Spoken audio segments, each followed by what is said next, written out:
All right, what's up, everybody? Welcome to another edition of The Opinion, and let's talk about these old Texas A&M Aggies. Now, they just got beat by Alabama 24-20. Valiant effort from A&M. They weren't going up against Bryce Young, but hey, if any win against Alabama these days, because they're the standard in college football, would be a good win. But obviously, A&M comes up short. Don't really want to focus too much on the game here. But I just want to talk about A&M in particular and Jimbo Fisher. I've been meaning to make this video for a long time. And, for those of you that don't know me, my channel's been around for a long time. And, I'm not new to YouTube. I've been on YouTube 10 years ago. And 10 years ago, I made a video about Texas A&M and their jump to the SEC.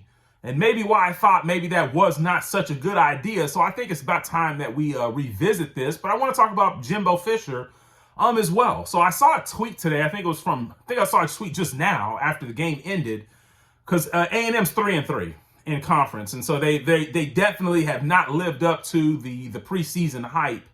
And with Texas A&M, I saw a tweet from Brett McMurphy, and he posted Jimbo Fisher's record through 54 games along with Kevin Sumlin's record. And I think Jimbo Fisher's was 37-17. Kevin Sumlin was 38-16. Jimbo Fisher was 22-14 versus the SEC. And Kevin Sumlin, I think, was 16-18. So he's a little bit better versus the SEC. Versus the SEC West, they're both like 12-12. So both of them are about the same. Both of them, their highest finish in the AP poll, one finished number 4, one finished number 5.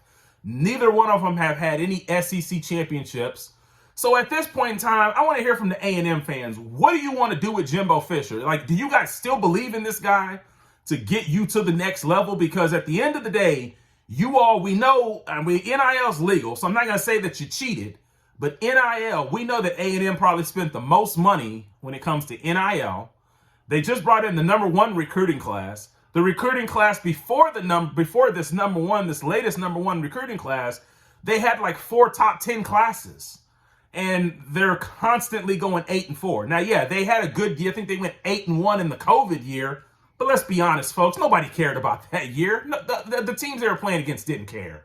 And that's the reason why they had such a good year that year. Like that year, I guess you'd say was equivalent to Sumlin's first year, which was the Johnny Manziel year where he goes 11-2.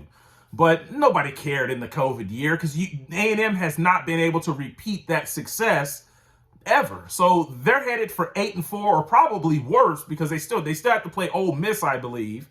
They've already lost to Mississippi State. They should have lost to Arkansas, but they escaped there. But what is your feeling on Jimbo Fisher? Like, is this somebody that I want to hear from the A&M fans? If any of you A&M fans see this video, I want to hear from you. Do you guys want Jimbo Fisher gone? Is he still your savior? Because right now, with the amount of money that you're paying this guy, and I want you to think about this. You guys are paying Jimbo Fisher $9 million a year, plus your alumni spending a lot of money. You guys spend all that money on the football stadium to expand that. You spend all this money in NIL to get people in, and you're losing games. You're 3-3 right now. You're 3-3. So the money that you're spending doesn't equal the results. So I want to hear from A&M fans. What do you think Jimbo Fisher, what should his future be going forward? And then let's talk about the A&M being in the SEC. You fans bragged, and I'm going to go back to this. You fans bragged and bragged and bragged about your program. And I'm fixing to bring things right home to you guys so that way you guys understand this. Back in 2012, you bragged about, we're getting away from Texas. We're getting away from the Big 12. This conference is nothing. Well, let me ask you this from a fan's perspective.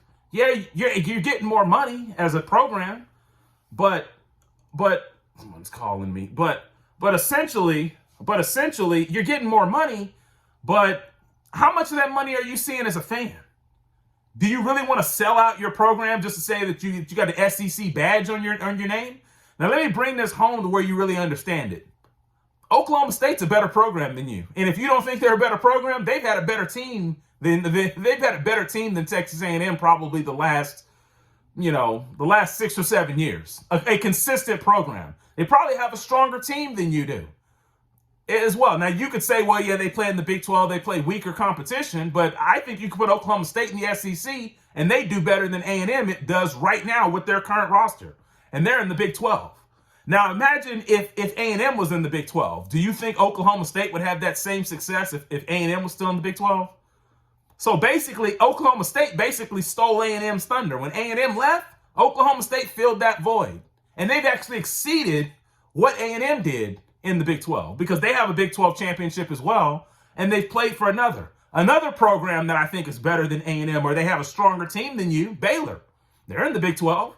So you're telling me a Baylor team that used to be at the depths of the Big 12, and then A&M leaves, and then they rise up. They have a Heisman winner as well. They've been to 3 New Year's 6 bowl games, won one last year, and they've won 2 conference championships since then. Baylor has a stronger team than Texas A&M. I'm sorry. I don't care what the recruiting numbers say. Baylor has a stronger team. So from a fan perspective, do you really think that going to the SEC was worth it? Or from a fan perspective, would you have rather had better memories, winning more conference championships, being in more New Year's 6 bowl games? Because you're not seeing any of that money. So I think it was a mistake, once again, for A&M to go to the SEC, sell their program out, and now look at you. You're paying all this money, and you're still getting the average results. You're not doing any better in the SEC than you did in the Big 12. Not at all. Not at all better. But meanwhile, you have programs in the Big 12 like Oklahoma State and Baylor that are better than you are. And guess what? Texas is on their way back. So you've had a whole decade to get better than Texas and really set yourself apart. And now Texas is on their way back. And A&M's still going to be sorry old mediocre A&M. So I want to hear from you A&M fans. Like, where do you think the state of your program and team is? Because it ain't going to work with Jimbo Fisher. I'm telling you, last year you went 8-4. You're heading for about 7-5 or 6-6. Do you really want to hold? And he's in his 5th year, guys. So that's all I got to say. And I'm out. But answer my question on those 2 things. Is it worth it to keep Jimbo Fisher? And then are you still happy that you left the Big 12? That's what I want to know. Are you still happy that you left the Big 12 now that you've seen what Baylor and Oklahoma State are capable of? Because they're better than you. And I think they're better than you as a program and better than you as a team. And that's bad to say. You spending all that money and you ain't getting nowhere.